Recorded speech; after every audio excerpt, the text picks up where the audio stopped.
Good morning, everyone. I hope everyone's having a sensational Saturday. I am so excited to be with you. Unfortunately, I am doing a video. We've had a brownout in my neighborhood, so my internet is off, but I did not want to miss this opportunity to engage with you all and be a part of this awesome virtual symposium. My name is Pam Bradford, and I am a financial advisor, money coach, and I was asked to just talk a little bit about opportunities for working at home and tips for working at home if you're not used to being in this environment. Just a little bit about me. My career was in mental health. I was in mental health for 18 years, community mental health, and I transitioned to financial services after my father passed away.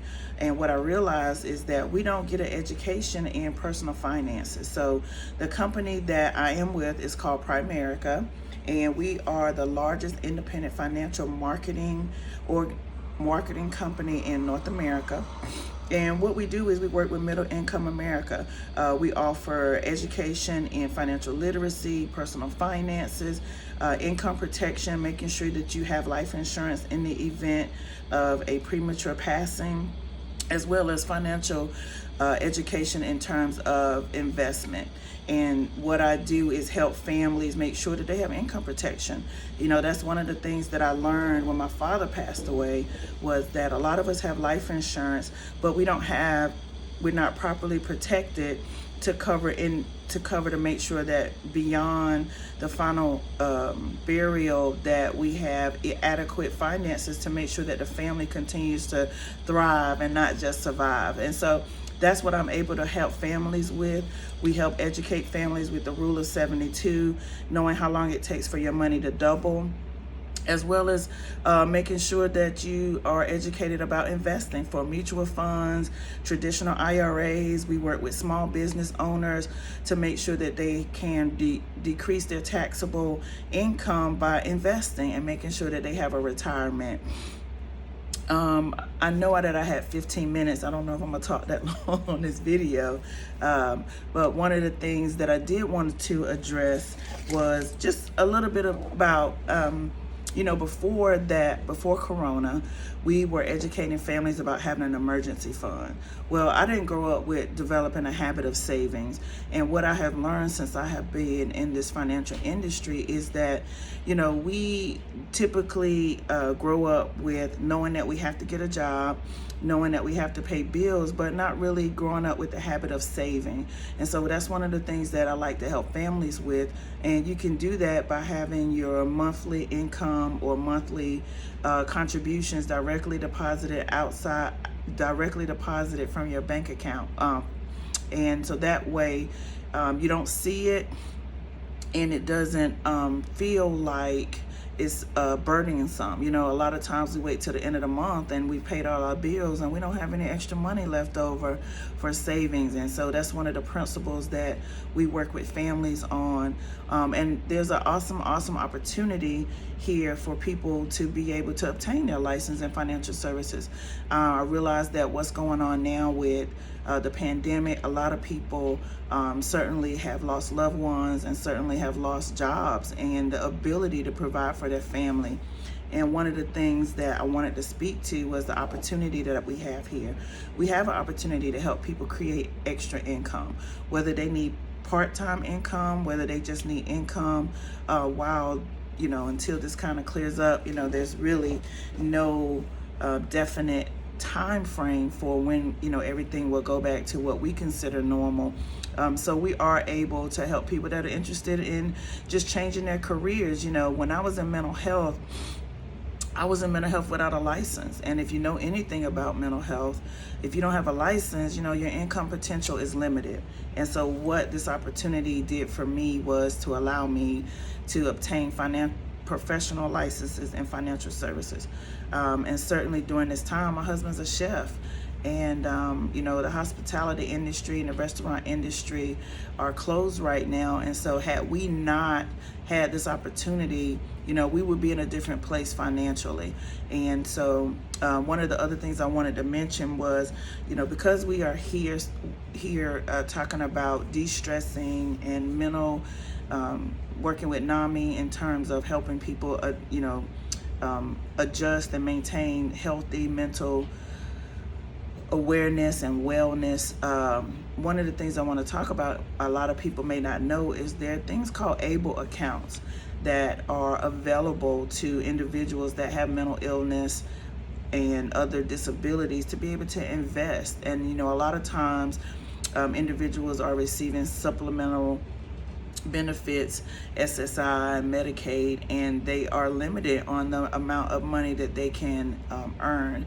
And so a lot of parents are concerned that, what's going to happen to my children if I'm, God forbid, I'm not here, I pass away, and how are they going to handle things as an adult or as adults that have legal guardians? How are they going to, how are they going to live, and what's their quality of life going to be? Well, we're able to help those families open up ABLE accounts. And ABLE accounts are specifically for families that have mental illness or receiving disability, to allow you to invest for your children or, adult children, minor children, and it does not affect their SSI or Medicaid benefits. And so you can invest up into $100,000 into these accounts. You can go as far up to $500,000, but if you go to $100,000, that does not affect their SSI or Medicaid benefits. And that's one of the things that I'm helping families with.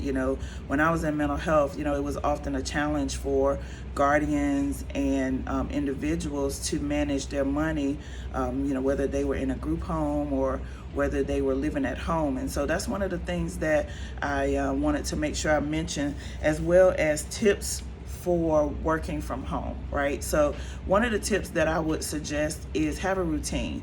Still get up, still do what you would normally do in the mornings before you left the house. What I find is having goals. Know that you have a definite purpose. Know what you're going to try to accomplish that day, or you want to accomplish that day, and simply make your goals out the night before. At the end of the day, look and see what you got accomplished. I would limit TV interaction. If you're like me, I'm a type of person that I need a little bit of white noise. And so that may be, having on some soft music, or even if you have the TV on, have it on low, just so you can focus.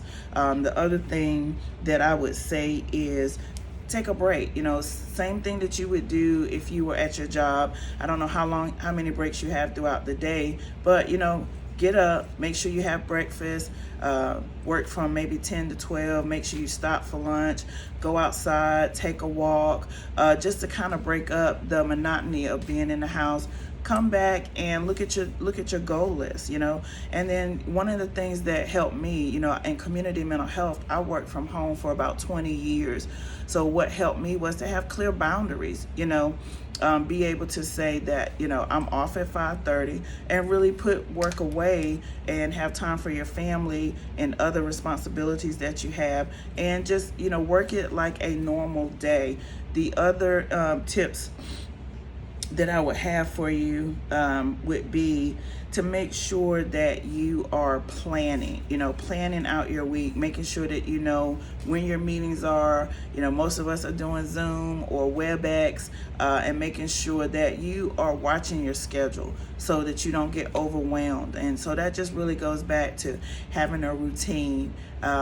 And so, if we were able to have questions, I would now open it up to just have some questions. And since I'm videotaping myself, which is new, so, I hope that you found the information that I shared helpful.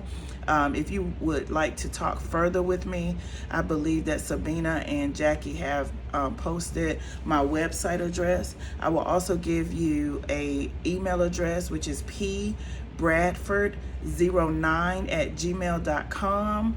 Also, my phone number is 919-949-8884. And I do have a Facebook page and Instagram. And certainly if you're interested in talking further, you can follow me on Facebook at the Bradford Group Financial Services, and on Instagram it's at the Bradford Group. The Bradford Group GRP is what my Instagram is. So hopefully these tips were helpful. I pray that everybody is safe and well, and hope that you have a great Saturday. Thank you so much. Look forward to joining the group further. I don't know if I said the reason why. We had a brownout. My internet is out, so that's why I'm videotaping, and I'm new to videotaping. So hopefully these tips were helpful, and you find something of value that would be useful to you. Certainly, if you have questions, feel free to just give me a call. All right, have a safe and sensational Saturday, and look forward to possibly joining you again in the future. All right, thanks. Bye-bye.